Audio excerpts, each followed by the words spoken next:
Ngayong episode, makikilala naman natin ang isang nurse na nagtanim ng dragon fruit. Isa ng USRN pero pinasok pa rin ang farming.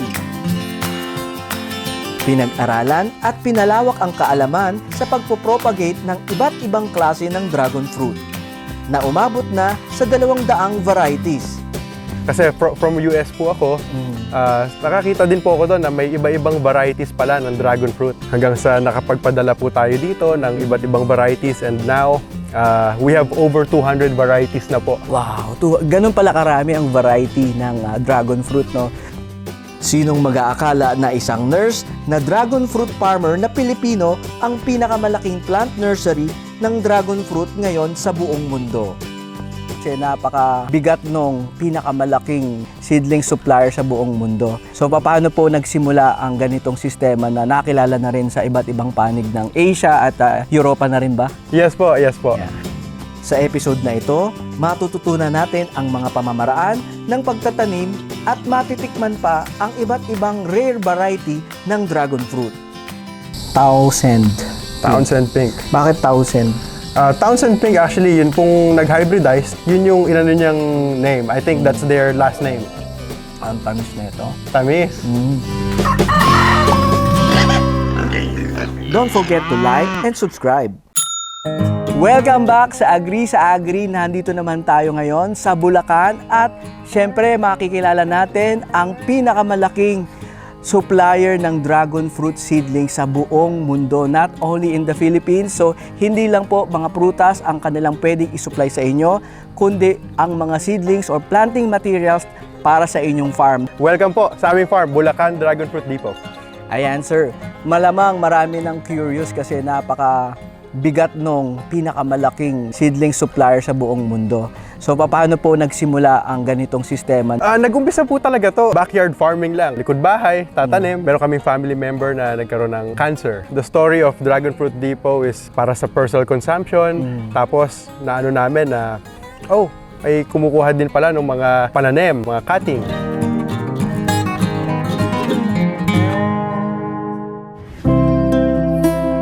Sa dinami-dami ng pwedeng itanim, bakit dragon fruit ang na-discover mo? Paano ka nag-end up sa ganitong crop na pananim dito? It's a big motivation for me dahil yung mom ko po ang nagka-cancer actually. She had breast cancer and ngayon po okay siya. Thank God na nakaano siya, and ngayon lagi talaga kain ng dragon fruit. Kasi dragon fruit is very healthy. It's rich in antioxidants, high in fiber. Basically, antioxidants is in the medical world, it's considered as anti-cancer. Some people even consider it as a superfruit. Dahil po ito ay talagang napaka-healthy, maganda sa ating pangangatawan at masarap po ang flavor. Lalo na po ang ating mga hybrid varieties dito, very exciting ang flavor sila.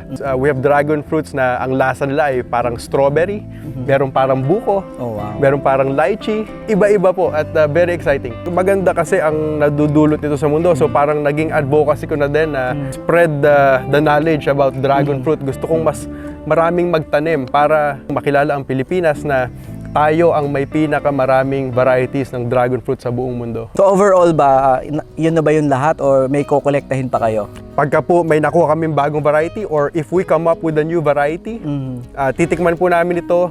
If it's good or if it's better than the others, then magpe-phase out po kami ng ibang varieties na parang, mas masarap to. Then we remove other plants, then plant tayo ng bagong varieties na to. Then, ayun po, that's how we come up with it. Continuous development. Yes, sir. Yeah, so yung dragon fruit pala, gano'n, pwede mo siyang i-cross at mag-come up ng bagong variety. Yes po. So kung may purple, may yellow, baka meron ka ng silver. Silver. Kasi may gold na eh. May gold, yes. We have the gold. May tinatawag silang rainbow. Opo, kasi yung balat niya is parang yellowish, pink na red. Kakaiba yung kulay. Meron pong black. So, very exciting ang mundo ng dragon fruit. Hanggang sa ngayon, practicing USRN pa din si Kevin. Kaya naman normal na sa kanyang routine ang magbalik-balik lang sa Pilipinas at Amerika. Kada 3 buwan, bumabalik siya para ma-monitor ang farming operations, katuwang ang kanyang pinsan at mga tauhan.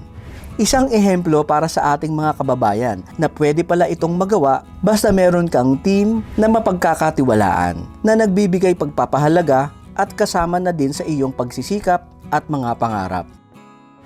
Bagaman nurse at dual citizen na rin sa Amerika, pinili pa rin niyang bumalik sa Pilipinas para mag-farming. Para kay Kevin, pwede na rin daw siyang mag-for good sa Pilipinas. Pero piniling bumalik sa Amerika dahil nandun na rin ang kanyang pamilya, mga magulang at mga kapatid. Kaya naman importante ding makapiling ang kanyang pamilya na nakapag-migrate na sa Amerika. Every 3 months ka bumabalik dito. So, paano yun? Saan ka ba naka-station talaga? From US po ako, from Missouri. Nandiyan po ang aking family, aking magandang asawa si Criza, at ang aking dalawang anak ay actually nandun po sila ngayon. Oh, wow.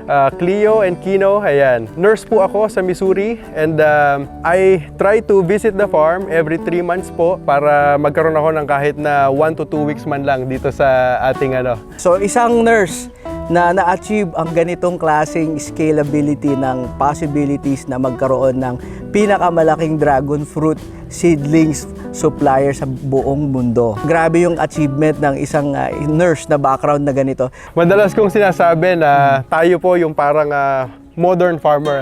I do a lot of online farming. Nababantayan ko po yung farm. Ayun po, through sa mga cameras po na yun. Alright. Pag days off ko po sa trabaho, tinitingnan ko talaga yung farm. Operations nila dito. Titingnan ko kung kamusta kondisyon ng halaman. Kasi po, eto, pwedeng nazo-zoom po yung camera. Kasi makikita nyo po yan sa kulay pa lang. Kahit sa camera, no, since naging expert ka na sa dragon fruit, pag zoom mo, alam mo, kulang sa tubig. Sobra sa tubig. Opo. Over the many years po, yung pong ating mga farmer dito ay naging expert na din talaga sa pag-aalaga ng dragon fruit. Yung team po natin ay sobrang gagaling na sa pag-aalaga na hindi ko na po halos kailangan gawin yon. So sila na mismo, proactive na sila. Hanggang sa ngayon, patuloy na dumadami ang mga nagbebenta ng mga peking produkto at planting material sa social media. Kaya naman dito sa Agri sa Agri, patuloy nating pinapaalala sa ating mga viewers, followers, and subscribers na kilalanin muna at maging kaibigan ang ating mga suppliers ng seedlings. Dahil bukod sa puhunan, panahon at pagod ang lilipas at masasayang sa inyong farm kapag hindi dekalidad ang mga nabiling mga planting materials. Patuloy nating ipapakilala ang mga plant nursery sa buong Pilipinas para sa ating mga kababayan na gustong magsimulang magtanim at magsaka. Ayan, so eto naman mukhang plant nursery na ito. Napakaraming seedlings ng dragon fruit. Ganito pala ang itsura nila. Kasama natin si Ma'am Jen po. Ang aming pong farm manager is si Jen Punzalan. Siya po ay aking pinsan. Ano po yung mga extra care ng mga babies mo dito? Ang kailangan kasi nila, talagang tutok dapat lahat ng farm, ng mga tauhan po namin dito. Kasi ito po is for release na. Sigurado lang po na halimbawa walang maninilaw, ganyan, or walang magkakasakit sa kanila. Kasi po, pagka po kayo nag-start ng farm, pag po kami nag-send ng mga halaman sa inyo, etong mga cuttings na to, 100% sure ay buhay na dahil po lahat ito ay may ugat na. So yun pong aming mother plants po na yan ay special variety po na talagang pinili po namin ito. Ito po yung masasabi kong aming secret sauce. Ayan. Ayan po. So sila yung nagpo-produce ng mga cuttings na for distribution ninyo? Opo, kasi eto pong mga varieties na to, talaga pong maganda ang kanilang rooting system. Minsan po okay lang din naman ang full cuttings, pero po kung for mass production na farm, eto po ang ating kailangan para po maganda ang quality ng ating mga prutas. Ayan. So ito, anong variety naman itong pa-out na ngayon? 16,000 to lahat? Opo, so we have, actually nakakalat po ito sa buong farm. Etong sa section po na to ay isa lang po ang may-ari nito. Oh, wow. Hindi na po natin sabihin kung sino, pero sabihin mo na sir kung gaano kalaki yung papataniman sa'yo. malaki po, 14 hectares ang kanyang tataniman. Anong method sir?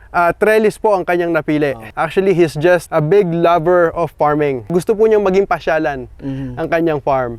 Well, eventually magbebenta pa rin talaga siya kasi sa 14 hectares napakarami nun kasi sabi mo kanina ang isang hektarya ilang tonelada ang pwede mong i-harvest. Actually, very conservative. Pwede pong 1.5 tons. Sa isang hektarya. Yes, 1.5 to 2 tons a month.